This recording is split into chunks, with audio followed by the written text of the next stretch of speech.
Pessoal, agora que a gente já passou por toda a parte teórica, né, sobre produção de conteúdo, então você já sabe o que é SEO, você já sabe como funcionam os mecanismos de busca, você já sabe tudo que você precisa ter como base aí para começar a trabalhar.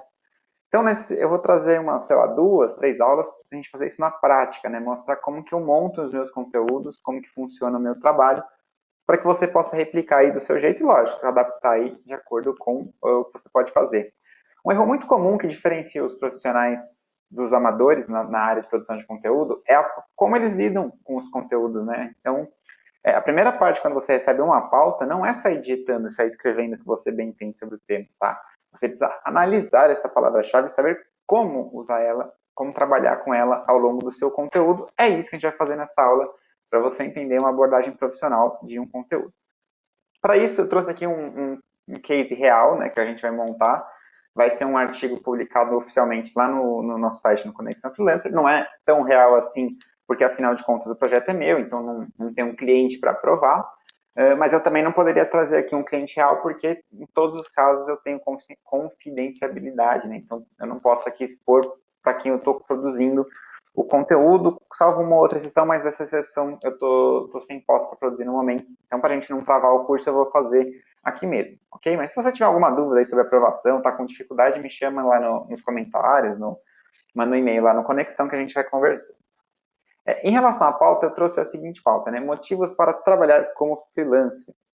Então, essa nem é uma palavra-chave tão buscada, mas acho que é um termo que pode crescer ao longo do tempo, por isso que eu escolhi trabalhar com ela, tá? Então, no título eu usei basicamente a palavra-chave, eu adicionei um set lá no começo, porque essa coisa de lista sempre motiva a gente aí a trabalhar. Lembrando que, normalmente, né, como produtor de conteúdo, vocês nem vão precisar se preocupar com isso, vocês já recebem essa informação da pauta, tá?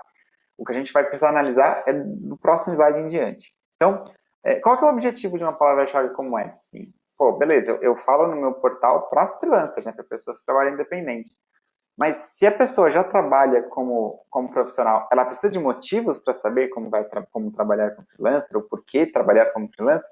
É óbvio que não, né? Ela já sabe quais são as razões, porque minimamente ela já trabalha dessa forma. Então, eu imagino que pelo menos ela pesquisou, ela entendeu e hoje na prática ela sabe como funciona. Então, esse tipo de pauta a gente já sabe só pelo objetivo e pelo título que ele é para uma pessoa que ainda não trabalha como freelancer, né? A gente quer captar essas pessoas que estão desinteressadas no trabalho, querem buscar uma recolocação profissional e apresentar aí a oportunidade de trabalhar como freelancer, né, como autônomo, enfim, como um profissional independente, tá? E aí eu trouxe aqui uma persona só para a gente pôr um pouco em prática do que aprendeu, né, que seria a Ana. Então, eu já trouxe esse exemplo outras vezes, uma outra persona, mas que é aquela designer, trabalha numa agência, ela está insatisfeita porque ela não é tão bem remunerada. A gente sabe que em muitas agências, não todas, mas em muitas agências há um pagamento bem básico aí e uma demanda muito alta, né? Então se vira aí para trabalhar no seu horário, entregar tudo que a gente precisa entregar. Então ela está insatisfeita e ela quer buscar novas oportunidades. Só que por conta de contas, instabilidade financeira e tal, ela tem um pouco de receio de perder o trabalho. Então ela não quer se arriscar aí a ficar sem renda, enfim, buscar um novo emprego, essas coisas todas.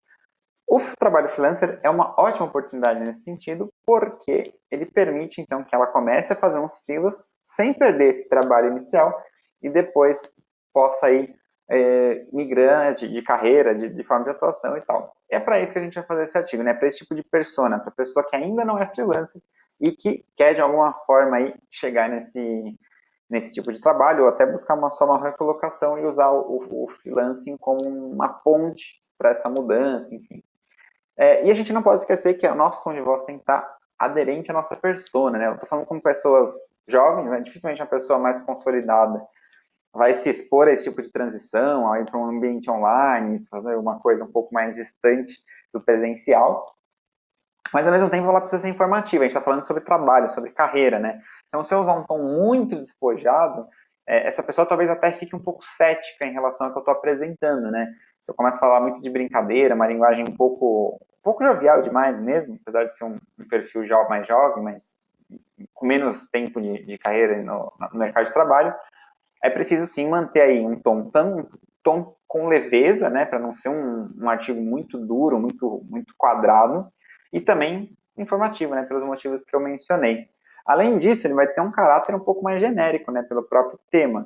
Então, veja que assim, a gente está aqui há 2, 3 minutos, eu não sei quanto tempo já tem de vídeo, basicamente discutindo a palavra-chave. Eu nem abri ainda o WordPress, que é onde a gente vai montar o nosso texto lá no blog, para começar a produzir. Tem gente que nesse momento já estaria na metade do texto, né? Só digitando ali.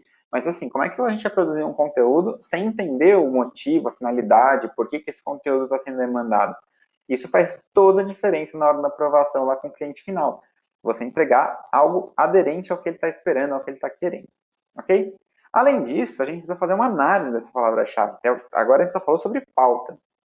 Essas informações, como eu falei, costumam vir prontas para a gente. É mais uma leitura e uma interpretação. Mas existe um trabalho nosso também de responder essas 4 perguntas que a gente já viu ao longo do curso, né? Então, a primeira delas sobre o formato, depois em qual etapa está o nosso cliente na nossa jornada, né? Que momento que ele está ali na estratégia de inbound marketing, qual o estágio dele no funil de vendas e, por fim, analisar conteúdos concorrentes. A gente já vai entender isso rapidinho, em 4 passos muito breves.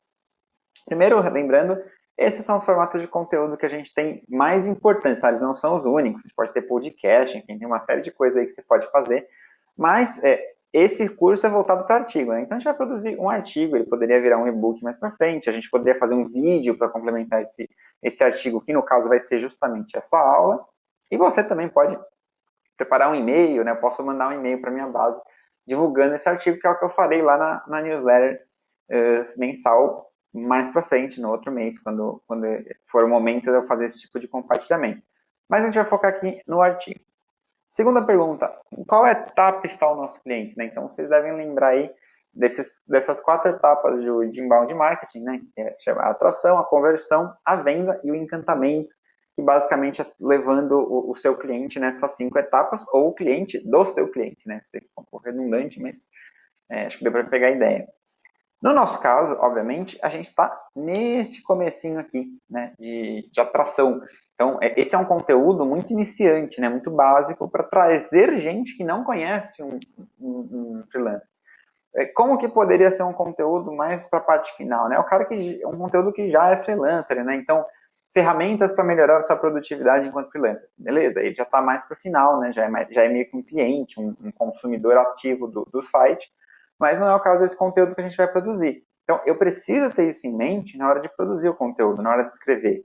Né? Eu não estou escrevendo para freelancers, eu estou escrevendo para pessoas que talvez nem saibam o que é o freelancing, né? O que é o trabalho independente. Então, a gente está na etapa de atração ainda. E a ideia é trazer essas pessoas e ter algum tipo de oferta para a gente converter em lead, né? Que no caso do Conexão Freelancer, se você já acompanha o blog, é o e-book, né? A gente tem um e-book lá para iniciantes que tem um conteúdo bem legal até para quem já trabalha com essa área. Então, caso você não conheça, eu vou deixar o link aqui na descrição para você baixar.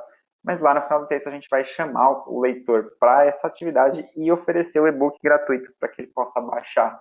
Então, a gente quer trazer o visitante para lead e depois continuar um processo aí de educação com ele. Tá?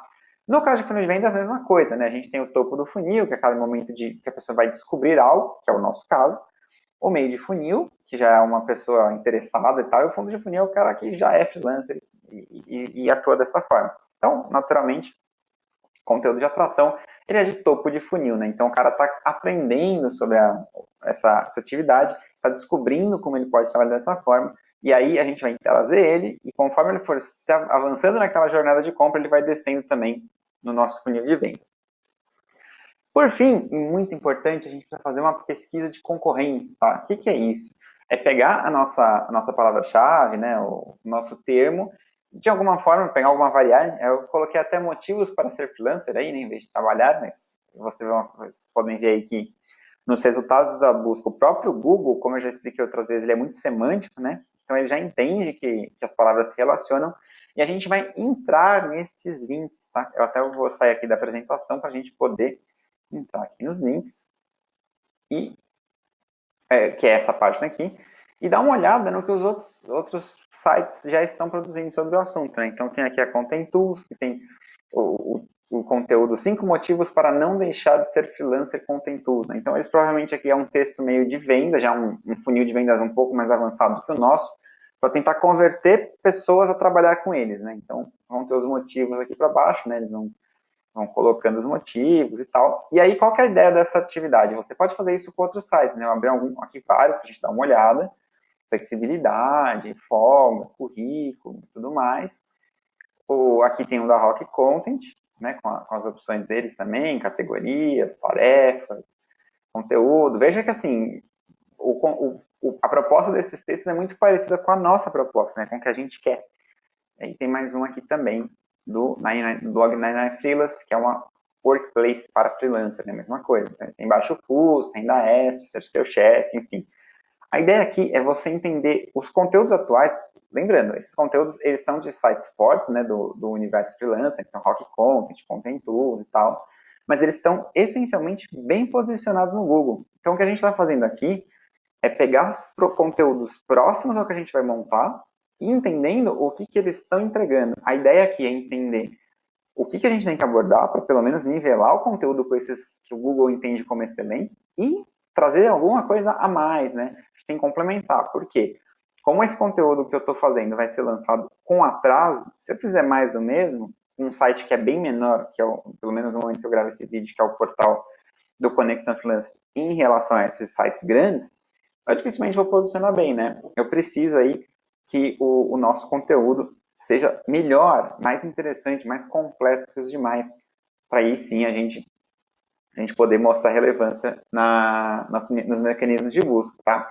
Então, depois de tudo isso que a gente já conversou, agora sim a gente pode começar a produzir o nosso texto, que ainda não é sair digitando. O que a gente vai fazer é produzir uma estrutura, né? Então, eu coloquei aqui o título, 7 motivos para trabalhar como freelancer, é o WordPress aqui, se você não conhece, não se preocupe, que no próximo módulo eu vou falar sobre ferramentas, e essa é uma delas. Basicamente, o que eu sugiro que você faça seria estruturar tópicos, né? Então, a gente pode pôr aqui vai ter uma introdução, né?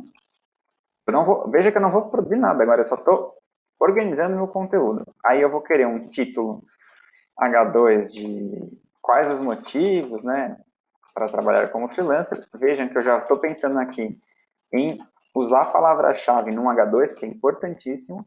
Aí eu vou listar aqui, como eu coloquei no título 7 motivos, eu vou precisar de pelo menos 7 H3, né? Então, 1, 2, 3, 4, 5, 6, 7. Aí depois a gente pode pôr aqui, né? Flexibilidade. Quando eu for produzir o texto em si, eu penso exatamente o que eu vou colocar, né? Renda extra, liberdade de horário, né? De horário, rotina. Que mais a gente pode colocar aqui? Independência de chefe, né? Enfim, aí depois a gente vai pensando. E, nesse caso, esse texto me parece, assim, ser bem objetivo, mas a gente poderia depois colocar H2, outro H2, né? De quais os receios que um freelancer iniciante tem, enfim. O que são esses tópicos adicionais? São para a gente fazer um conteúdo mais completo que os outros, né? Esse é um tópico que eu não vi em nenhum desses sites principais. Eles basicamente estão aqui só listando os motivos que a gente pode listar, né? E todos eles estão fazendo isso. A gente pode trazer mais coisa para complementar. E aí, a gente pode fazer um último tópico aqui já pensando como CTA, né? Esse CTA não vai no título, mas é só para eu lembrar. Como começar a ser freelancer ainda hoje, alguma coisa assim. Depois a gente ajusta. E aqui a gente tem a chamada para o e-book. Veja então que eu já tenho a minha estrutura mais ou menos pronta, né? Eu consigo agora começar a produzir. Então, é isso que a gente vai fazer a partir de agora. Eu não vou produzir o texto inteiro aqui com vocês, porque seria um negócio extremamente chato, cansativo, e eu vou ficar só digitando aqui e ainda perder um pouquinho a capacidade de concentração nessa conversa do vídeo. Então, eu vou interromper o vídeo e eu vou voltar na próxima aula com o texto pronto, mas sem os ajustes necessários aí para SEO, que é a nossa segunda etapa neste módulo aqui de produção de conteúdo. Beleza? Então, espero que você tenha gostado, espero que isso ajude você a profissionalizar um pouquinho mais os seus textos. E se for alguma dúvida, alguma coisa nesse sentido, vai deixando aqui que a gente já vai te esclarecendo antes de fazer os ajustes aí para continuar a entrega desse conteúdo.